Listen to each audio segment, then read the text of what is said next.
கிறிஸ்து சுவிசேஷ ஆலயத்திலிருந்து 5 நிமிட தியானம். தினம் ஒரு வேத வசனத்திற்கு உங்களை அன்போடு கூட வரவேற்கிறேன். இன்றைக்கு நாம் தியானிக்கும்படியான வேத வசனம் 86ஆம் சங்கீதத்திலே 15ஆம் வசனம். ஆனாலும் ஆண்டவரே, நீர் மன உருக்கமும் இரக்கமும் நீடிய பொறுமையும் பூரண கிருபையும் சத்தியம் உள்ள தேவன். இங்கே 5 காரியங்களை பார்க்கலாம். ஒன்று மன உருக்கம், இரண்டாவது இரக்கம், மூன்றாவது நீடிய பொறுமை, நான்காவது பூரண கிருபை, ஐந்தாவது சத்தியமுள்ள தேவன். மன உருக்கம் என்றால் என்ன? உணர்வுகளை பகிர்தல், மற்றவர்கள் படும் வேதனையை தன் சொந்த வழியாக நினைத்து உணர்தல். இரண்டாவது அன்பு கனிவும், அன்பு காட்டுதல், உதவுதல், துன்பங்களிலே நாம் உதவுதல், மன்னிப்பு, மற்றவருடைய தவறுகளை நாம் மன்னித்து அவர்களுக்கு கருணை காட்டுவது. இவைகள் தான் மன உருக்கம் என்று சொல்லப்படுகிறது. இரக்கத்தை குறித்து பார்க்கும் பொழுது மற்றவர்களின் துயரத்தை கண்டு மனம் நொந்து அவருடைய துயரம் போக அவர்களுக்கு பிரயாசப்படுதல் இரக்கம் என்று சொல்லப்படுகிறது. நீடிய பொறுமை என்று பார்க்கும் பொழுது சோதனைகள், துன்பங்கள், தீமைகள் வருகிற பொழுது அவைகளை சகித்து மன உறுதியோடு இருப்பதுதான் நீடிய பொறுமை. பூரண கிருபை என்று சொல்லும் பொழுது தகுதி இல்லாதவர்கள் மீது காட்டும் எல்லையில்லாத கருணை, அது பூரண கிருபை என்று சொல்லப்படுகிறது. சத்தியம் என்று சொல்லப்படுவது அது உண்மையே பேசுவது, அது கர்த்தருடைய வார்த்தைகளிலே நிலைத்திருப்பது. இப்படியெல்லாம் நாம் பார்க்கும் பொழுது இவள் எல்லாவற்றுக்கும் அவர் இயேசு கிறிஸ்துவானவரே சரியான உதாரணமாய் இருக்கிறார்.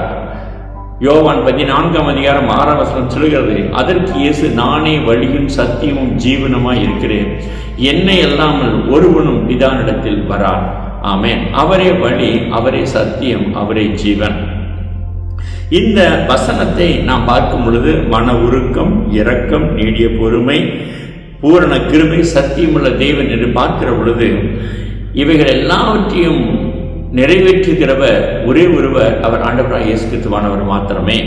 அவர் சிலுவையிலே பட்ட பாடுகளும் அவருடைய உயிர்த்தெழுதலும் அது இந்த வசனத்தை நிறைவேறுதலாய் நாம் பார்க்கலாம்.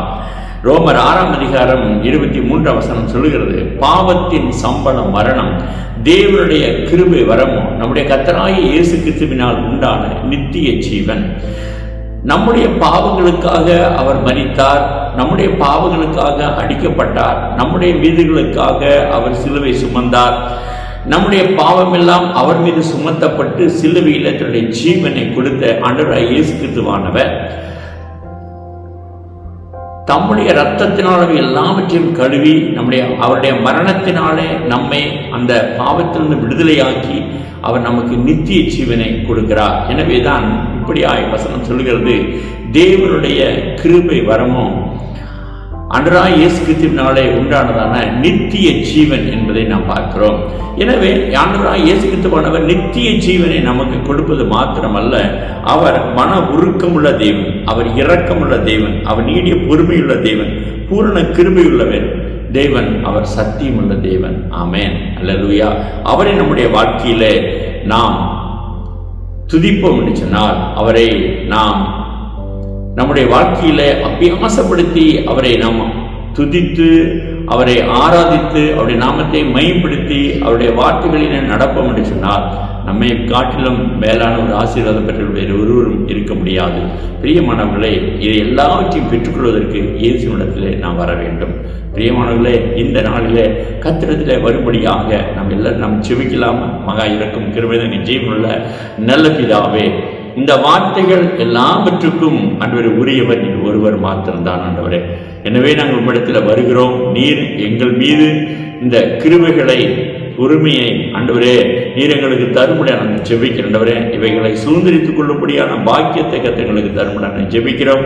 உம்மை போல நாங்களும் நடக்கலாம் கத்தங்களை மாற்றுவீராக. இந்த நாள் பொழுதும் இப்படிப்பட்ட குணாதிசயங்களோடு கூட நடக்க கத்தங்களுக்கு உதவி செய்யும். இயேசுவின் நாமத்தில் ஜெபிக்கிறேங்க ஜீவனுள்ள நல்ல பிதாவே. ஆமென். God bless you.